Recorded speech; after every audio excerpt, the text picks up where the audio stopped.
Today we're going to be making a black bean and corn salsa. Some people call it cowboy caviar. You do that generally if you make it with black-eyed peas, cold black-eyed peas, but you can make it with any kind of beans that you have and whatever fresh vegetables that you have that you can put in a salsa.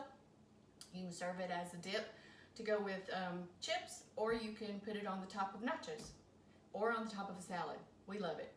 The materials you should have, again, whatever you can get out of your refrigerator, and you need a can of diced tomatoes. You can buy those already spiced or not.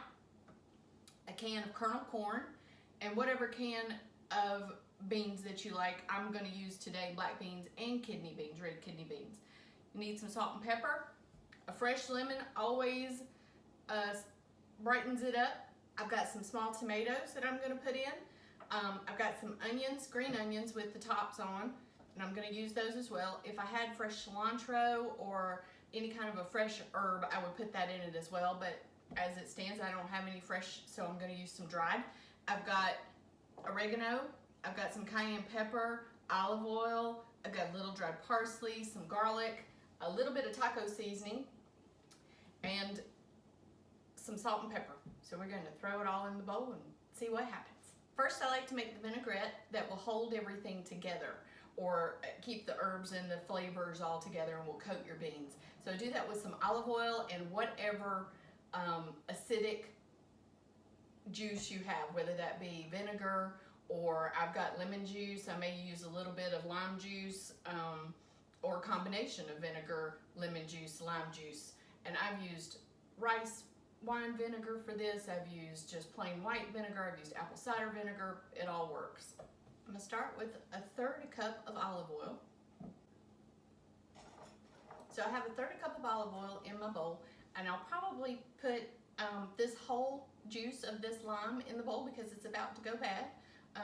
If you have one that's hard and it's not squishy yet, the way that you can get it ready to juice is roll it on a hard surface like this with the palm of your hand. Break up that membrane inside, and that helps get the juice out.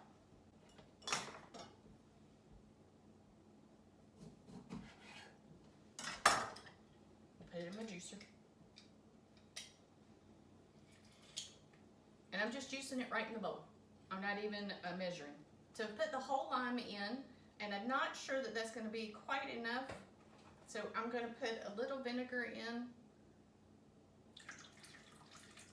just to offset it. Next, I'm going to put my spices in, and again, this is whatever you like. So I'm going to put a little oregano,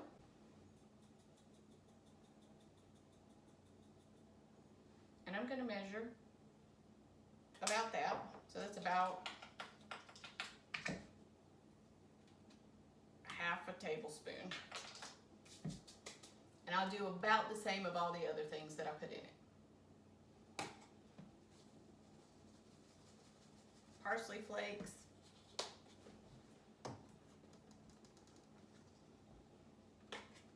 I'm putting a little garlic powder in it because I don't have fresh garlic. If I had fresh garlic, I'd mince it up and put it in here. Put a little bit of taco seasoning in it. You don't have to. You can put a little paprika in it. You can put a little cumin in it. Again, whatever spices you have available that you like. I'm going to put a little bit of cayenne red pepper in it. Not much. Doesn't take much. And then I'll salt and pepper. Not much salt because we're going to serve it with salted chips.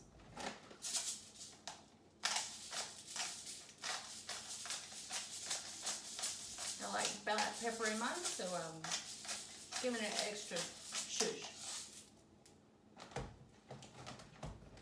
And now we take our whisk, and we will whisk up our vinaigrette in the bottom of the bowl.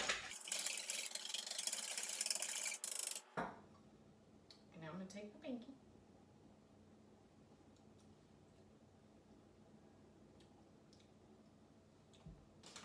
It tastes pretty good.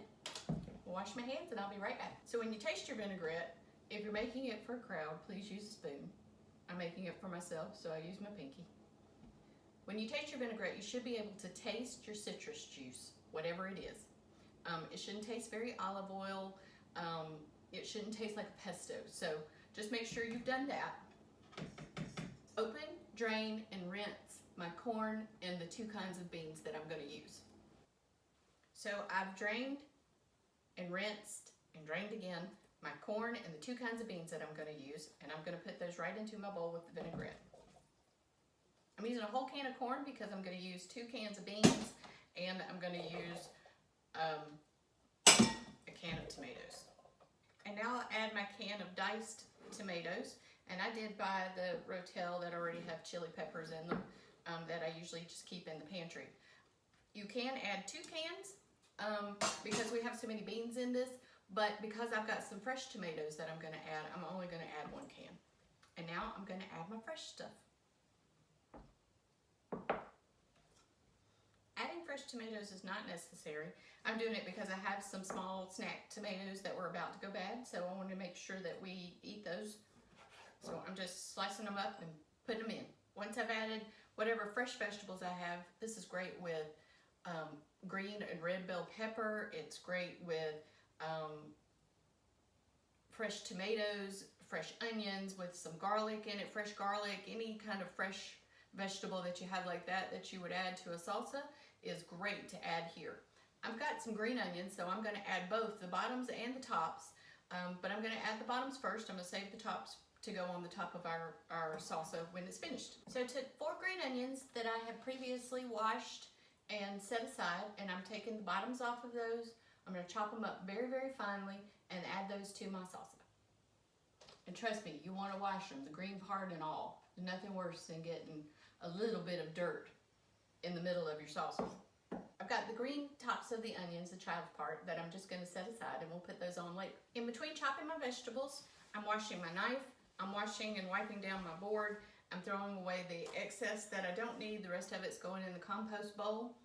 It's important to keep your workstation clean while you're putting together anything that has fresh vegetables in it. So we have our salsa mostly assembled. Now we want to give it a good stir, a little toss, and see what we've got. Dig down to the bottom and just bring it up to the top.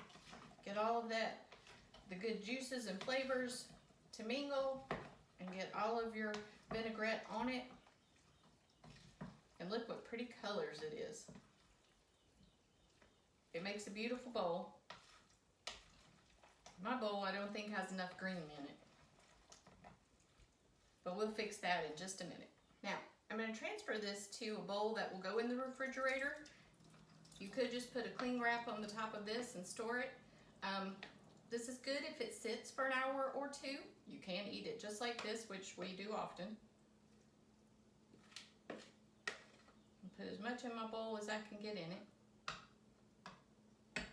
This will be my snack for right now. And the last thing I'm going to do is I take a pair of kitchen scissors and take the tops of my green onions, cut them right up on the top.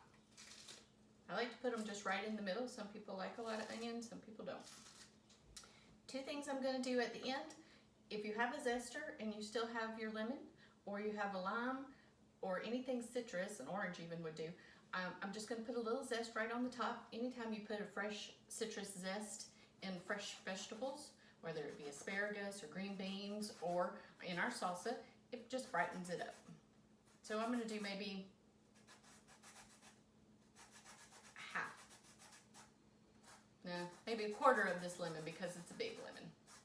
And as you stir that up when you get ready to serve it, that lemon zest will wake everything up and it will be beautiful.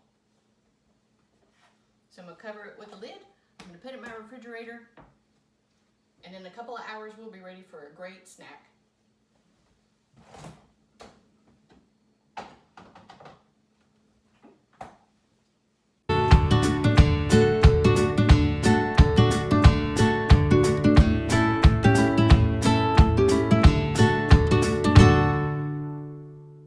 I had a little left.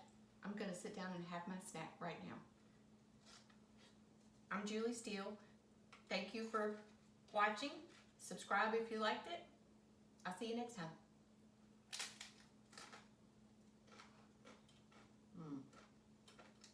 It's good stuff.